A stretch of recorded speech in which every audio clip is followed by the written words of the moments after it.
नमस्कार, news track के Y factor में आपका स्वागत है। मैं हूं योगेश मिश्र। इन दिनों दुनिया भर में रूस और यूक्रेन के बीच छिड़ी जंग की चर्चा है। चारों तरफ यह अंदेशा लगाया जा रहा है, अनुमान लगाया जा रहा है और लोग डरे हुए हैं कि कहीं यह युद्ध नए विश्व युद्ध में तब्दील तो नहीं हो जाएगा। लोग इस बात की आशंका लगा रहे हैं कि आखिर अमेरिका का स्टैंड क्या होगा। रूस ने भी सोचा नहीं होगा कि युद्ध इतना लंबा खिंच जाएगा, क्योंकि अब रूस को भी दिक्कत पड़ रही है और अंतर्राष्ट्रीय मामलों में रूस अलग थलग पड़ता जा रहा है। ऐसे में जानना जरूरी हो जाता है कि रूस के राष्ट्रपति पुतिन आखिर कौन है, कैसे यहाँ तक पहुँचे और युद्ध के पीछे की उनकी मंशा क्या है, क्योंकि युद्ध उन्होंने पहले किया है।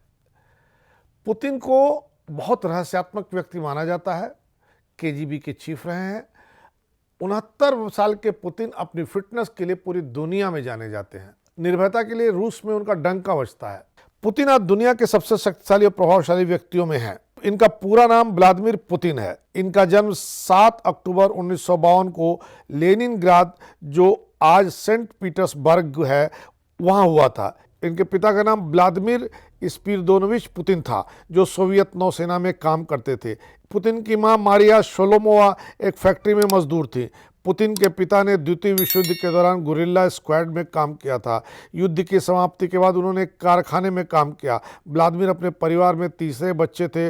उनके 2 बड़े भाइयों की मौत बाल्यावस्था में ही हो गई थी।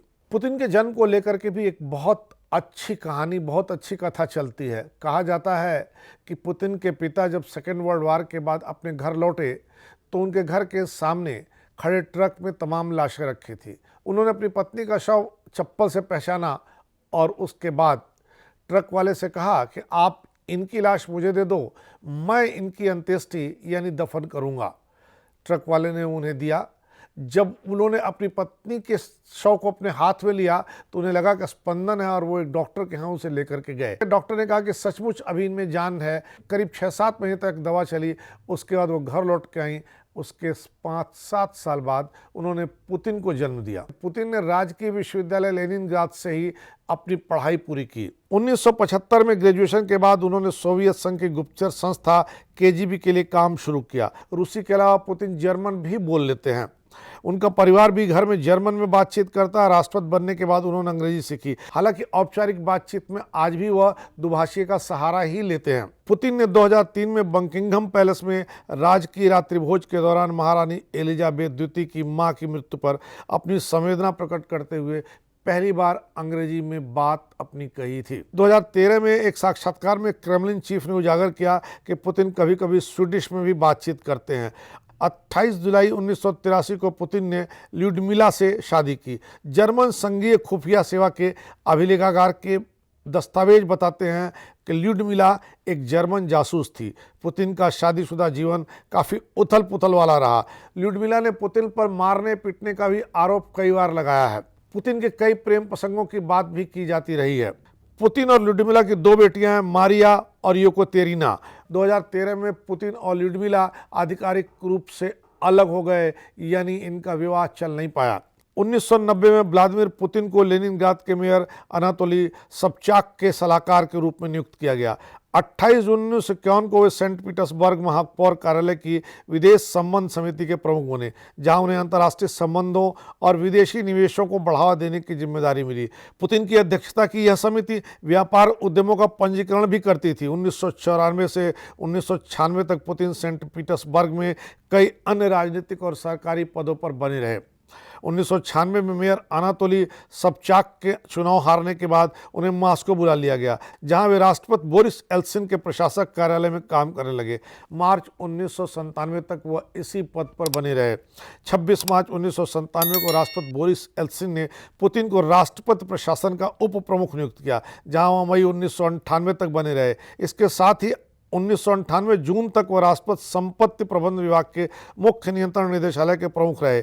25 मई 1998 को पुतिन को केजीबी के प्रमुख के पद पर नियुक्त किया गया। वह 1 अक्टूबर 1998 को रूसी संघ के सुरक्षा परिषद के अस्थायी सदस्य और 29 मार्च 1999 को परिषद के सचिव बने। 9 अगस्त 1999 को पुतिन की नियुक्ति 3 उप प्रधानमंत्रियों में से एक के रूप में की गई। बाद में उसी दिन राष्ट्रपति बोरिस एल्सिन ने उन्हें रूसी संघीय सरकार के कार्यवाहक प्रधानमंत्री के रूप में नियुक्त किया।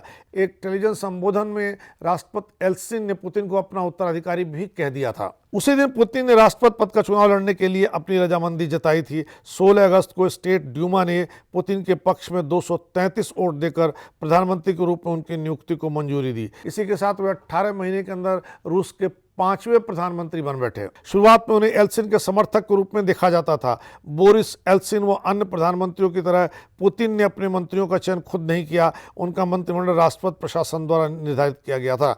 इस बीच चेचन्या में रूस से अलगाव की लड़ाई चल रही थी। रूसी सैनिकों ने चेचन्या पर जल्द नियंत्रण कर लिया।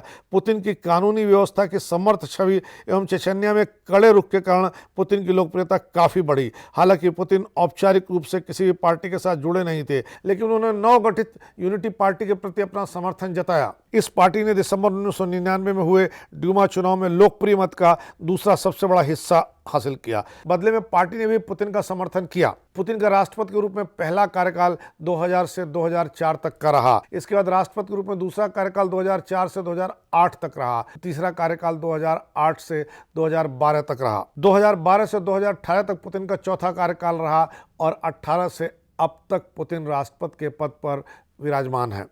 1975 में पुतिन ने केजीबी में काम करना शुरू किया था। केजीबी में थोड़े ही समय में उन्हें लेनिनग्राद में विदेशियों और वाणिज्यिक दूतावास के अधिकारियों की निगरानी का काम मिला। पुतिन साम्यवादी पूर्वी जर्मनी में जासूस भी रहे हैं। केजीबी के कुछ सहयोगी पुतिन युग में शीर्ष पदों पर भी रहे हैं। 31 दिसंबर 1999 को राष्ट्रपति एल्सिन ने अपने पद से समय से पहले इस्तीफा दे दिया। रूस के संविधान के मुताबिक पुतिन को राष्ट्रपति बनने का अवसर मिला। पुतिन ने राष्ट्रपति बनते ही पहले दिन जो आदेश जारी किया था वह यह था कि निवर्तमान राष्ट्रपति और उनके रिश्तेदारों के खिलाफ भ्रष्टाचार की कोई जांच नहीं होगी। एल्सिन के इस्तीफे के परिणाम स्वरूप 3 महीनों के भीतर राष्ट्रपति चुनाव आयोजित किए गए, जिसमें पुतिन ने 52.94% मत लेकर जीत हासिल की।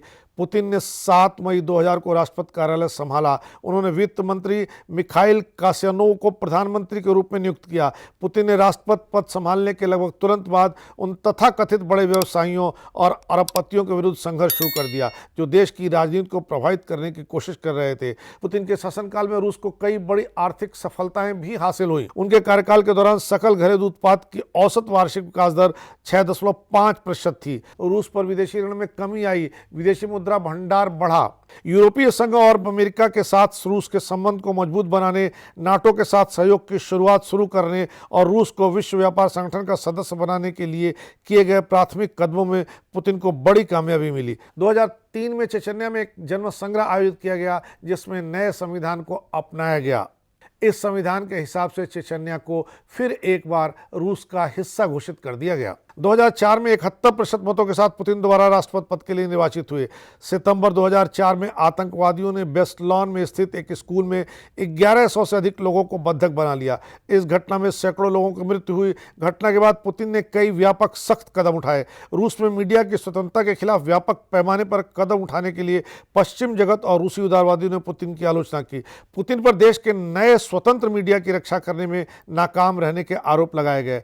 12 सितंबर 2007 को पुतिन ने प्रधानमंत्री मिखाइल फ्राटको के अनुरोध पर सरकार भंग कर दी। विक्टर जुबको को नया प्रधानमंत्री नियुक्त किया। रूसी संविधान के मुताबिक पुतिन लगातार तीसरी बार राष्ट्रपति चुनाव लड़ने के लिए अयोग्य थे। 2008 में राष्ट्रपति चुनाव में पुतिन ने दिमित्री मेदवेदेव का समर्थन किया, जिन्होंने अपनी ओर से वचन दिया कि यदि वो चुनाव जीत जाते हैं तो पुतिन को प्रधानमंत्री के रूप में नियुक्त करेंगे। दिमित्री को 70.28% मत मिले और वो भारी बहुमत से चुनाव जीतने में कामयाब हुए। अपना वचन पूरा करते हुए उन्होंने पुतिन को प्रधानमंत्री बना दिया। इस बीच रूसी अर्थव्यवस्था पर उत्तरार्ध की आर्थिक मंदी का असर पड़ा। पश्चिमी क्रेडिट और निवेश के प्रवाह में रुकावटें आने लगी। इसी समय 2008 का दक्षिण ओसेशिया युद्ध हुआ। युद्ध में रूस ने नाटो सहयोगी जॉर्जिया को हरा दिया और परिणामवश यूरोपीय संघ और अमेरिका के साथ रूस के रिश्तों में तनाव आ गए।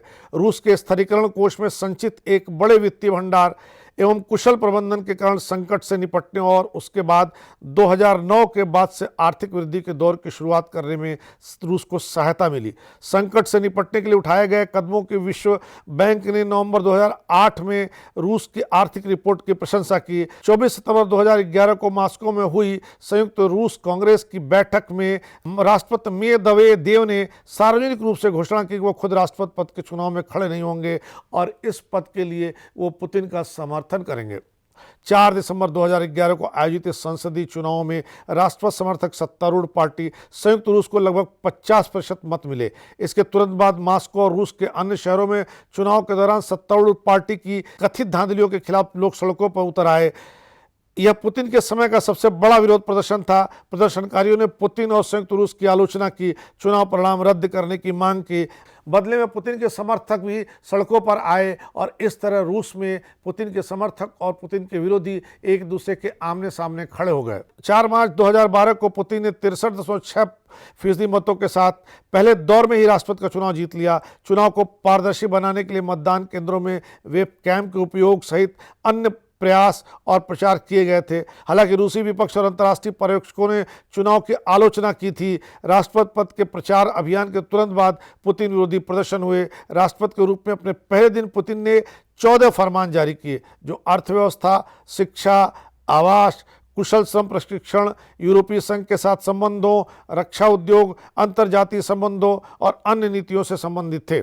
2012 और 2013 में पुतिन और संयुक्त रूस पार्टी ने सेंट पीटर्सबर्ग, आर्चगेल्स्क और नोवोसिबिर्स्की में समलैंगिक, उभयलिंगी और ट्रांसजेंडर समुदाय के खिलाफ सख्त कानून बनाने का समर्थन किया। जून 2013 में राज्य ड्यूमा में समलैंगिक प्रचार के खिलाफ एक कानून पास किया गया। 2018 में राष्ट्रपति चुनाव में पुतिन ने 76% वोट से अधिक के साथ जीत हासिल की। इनका कार्यकाल मई 2018 से प्रारंभ हुआ। 2007 में जारी आंकड़ों के मुताबिक पुतिन के पास बैंक खातों में लगभग 37 लाख रूसी रूबल, सेंट पीटर्सबर्ग में 833 वर्ग फुट का अपार्टमेंट, सेंट पीटर्सबर्ग के बैंक में 260 शेयर और पिता से विरासत में मिले 1960 के दशक की 2 बोल्गा M21 गाड़ियां हैं। 2012 में पुतिन ने 36 लाख रुपए आय की घोषणा की। कुछ रूसी विपक्षी नेताओं और पत्रकारों द्वारा किए गए अपुष्ट दावों के मुताबिक पुतिन की कई रूसी कंपनियों में शेयर होल्डिंग है और वे $70 अरब के मालिक हैं।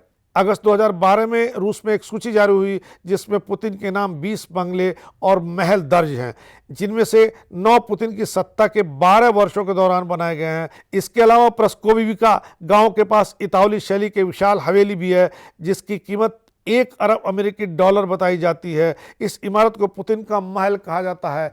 इस तरह देखें तो पुतिन की शक्ति, पुतिन की ताकत और रूस के हर पदों पर बने रहने की महारत ऐसी है जिसके नाते पुतिन रूस में सर्वस्वीकार नेता आज हैं, लेकिन उनका विरोध भी जिस तरह है उस विरोध प्रदर्शन के लिए अनुमति नहीं है, लोकतंत्र नहीं है, नहीं तो उनका विरोध दिखता। इस बार जब पुतिन ने यूक्रेन पर हमला किया है तब भी उनके विरोधियों की आवाज़ नहीं निकल रही है, वे खामोश हैं। पुतिन पर विभिन्न पदों पर रहते हुए अकुत धन संपत्ति कमाने का भी आरोप है।